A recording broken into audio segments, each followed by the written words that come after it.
Gentle ladies and gentlemen, once again, welcome to this YouTube channel.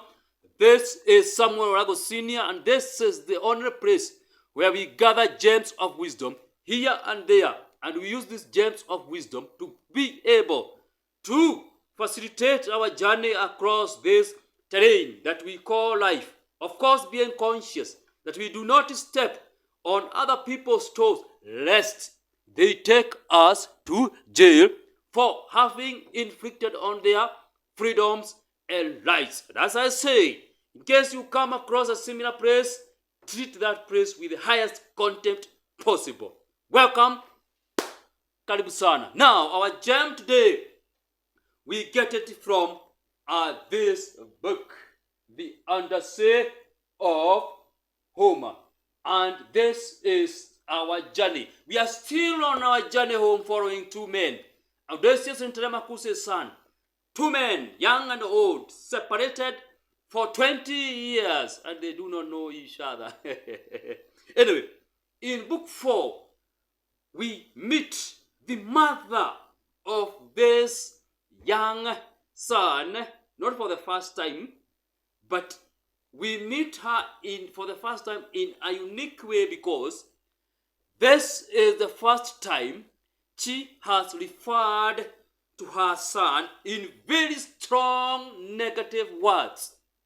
A word that she has used is foolish. She has called her son foolish. She has called her son foolish. And I'm talking about Penelope, the mother of our son. The son who is on a journey to ask information about his dad. Look what he says. Look the words she uses. Look. Just look. Just look. The word foolish.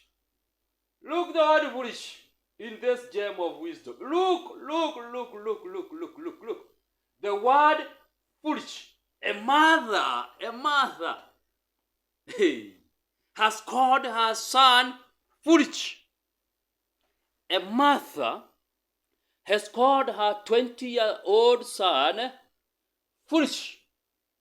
A son who has gone away to gather information about his father, the husband of this lady, she has called her son foolish. That is from one fashion. That is from one fashion. The same gem of wisdom. The same gem, but now using another version. Remember, in this journey, we are not relying on one fashion alone for a reason I explain to those people in Tipopa program. In this fashion, the mother has referred to this boy as the poor child. The poor child. The poor child. Remember, I'm using a number of versions, such as this one. Look, this is another version. Yeah, one of them is a 1952 version. The other one is a 1959. It doesn't matter. What matters right now is that this mother has called her son foolish. She has called her son foolish. But do we blame her? Anyway, let me first of all give you the context and tell you about the 3 emerging issues that are most relevant to us today in the 21st century. In fact, today, as you are listening, as you are watching this video. Now, remember, if I've not told you, that this young Telemachus knew.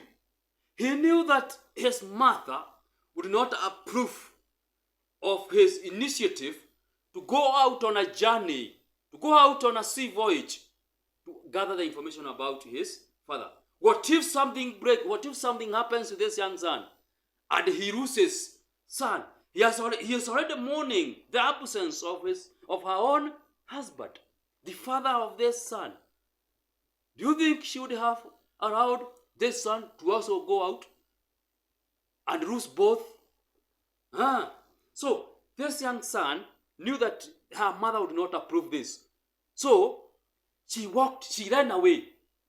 She ran away from home without the consent of his own mother. But then he had told the maid servant, those people who are working, helping his mother there, that don't make this a secret. Make this a secret. Hey, like I call it, stay with this information.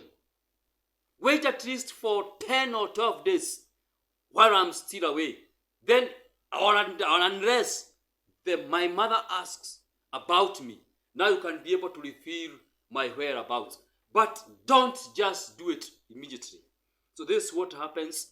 And in this episode, the mother has inquired about her son. And one of the maid servants has told her everything that happened. And Penelope, the mother of this son, is very bitter with her son. And she calls her foolish. She calls her foolish. And now my darling son has gone off. My darling son. You see the attachment. See the attachment this mother has for her son. She is referring to him as darling son. Has gone off on board of a ship. A foolish fellow. Foolish. Who has never been used to roughing it or not going about among gatherings of men. I'm even more anxious about him than about my own husband. So, the mother is worried of the experience of her son. She is lamenting that, you see, look, this is just a child who don't know how to speak, who don't know how men do their work, how drive their agenda and business. Is going to ruin his own life. Anyway, that aside, let's talk now about the 3 issues that emerge, because this is what very important now. I leave that because I don't want to preempt everything in book 4. Go and read it yourself, because I've left out deliberately a number of things. But our interest in this video is on the 3 issues that emerge, of course, from this gem of wisdom in this book. The first one is that there comes a time when children will disobey. Or rather, there are those times when children, they have been very obedient as they grow up. Very obedient. Then all of a sudden, they seem to have created a rift, a gap between, and communication seems not to be there. And the child kind of is disobedient, doesn't want to listen to his or her parents. This is what is happening to this young son, Telemachus.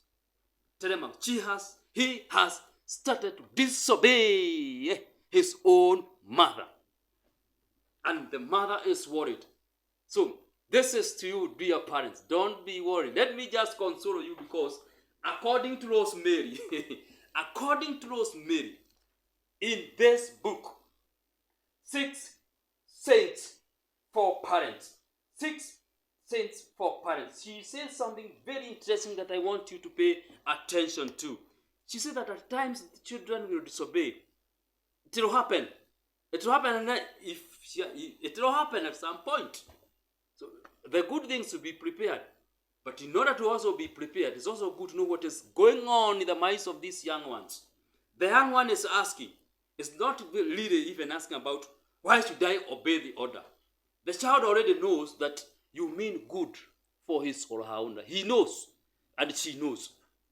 The only thing that is troubling this child is this.